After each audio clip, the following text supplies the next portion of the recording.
intelligent, interesting, individualistic. Sophie B. Hawkins is guilty on all counts. She's a real breath of fresh air, and she's my guest tonight. Now, you seem like a country girl to me. Yeah. How could that be? Aren't you born and bred in New York City? Yeah, I am, but I think there's something about my soul or my spirit. And also, I was raised by people who let us go bare feet in New York City. My parents are incredibly physical, at least my mother is, and she's like the dunes. The dunes? Yeah. Sand dunes? Yeah. Good. Yeah. What, she's round and... No, she looks more like an Indian, but in fact she is part Indian. But she in the sense that you sink into the dunes and it gives you all this energy and warmth, that's what she's like.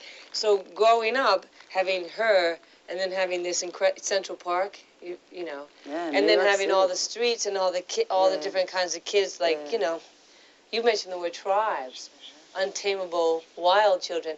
That's who I grew up with, so of course I'm like a country girl. A country girl, yeah. Now you're looking for some country, aren't you? Yeah, I am. Your songs are very intimate. Does that scare a lot of people? Well, I don't know. It scares me when I'm writing them, actually. You know, I'd rather just sit out on a stoop or something and do nothing all day. But then I'm a songwriter, so when I'm sitting there and playing and singing and these words and things are coming out and they're really coming from my guts, it scares me a lot. It scares my whole body because they're saying things to me which I don't know already. Or my body must know, but my mind doesn't get about me. I don't have a vision of myself so much when the songs give it to me. So it's this whole other relationship with myself. When you say your body, do you mean like your subconscious or your back brain or your part of our minds?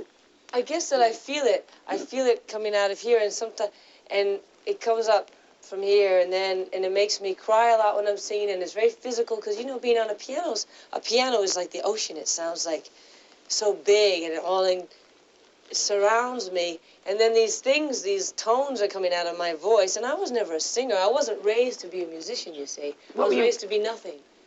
Raised to be nothing. Right. And so then I started playing drums first, and then, you know, got into all these other things. So when I'm playing and writing, it scares me that these songs, like, damn, how did that come out? And could that really be me? And of course, it's more the truth of me than anything is my songs. So the intimacy scares me, not other people, is the answer. So you're a poet, and when you touch that stuff, you learn something new. Oh, yeah. That you didn't know, so you're always changed. You've changed. Right. You were changed by one of your songs. Oh, yeah. That's really true, and you know what else? What? I think that when you said the word poet, which I don't mind for any kind of artist, because to me poetry means that somebody's inventing their own language. Or not maybe inventing it as much as it's coming out of them sort of, they're expressing a language that they already have, and they're finding a way to express it. Not a lot of people would sense this, but maybe musicians, that even my music is the harmonics and everything is very individual and strange in a way. And also the way I put words together and all that. This whole new language is coming up, and that's where I really live. But it takes me and says, this is where I am and this is where I live.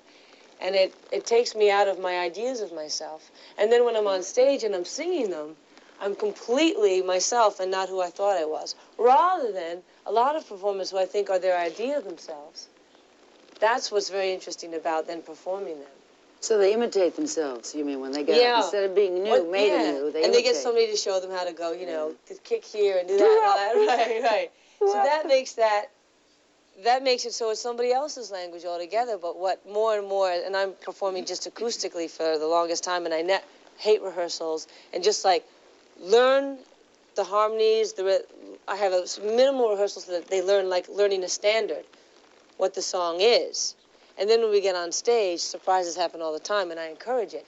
New melodies from me, new vamps, new sections even of tunes happen.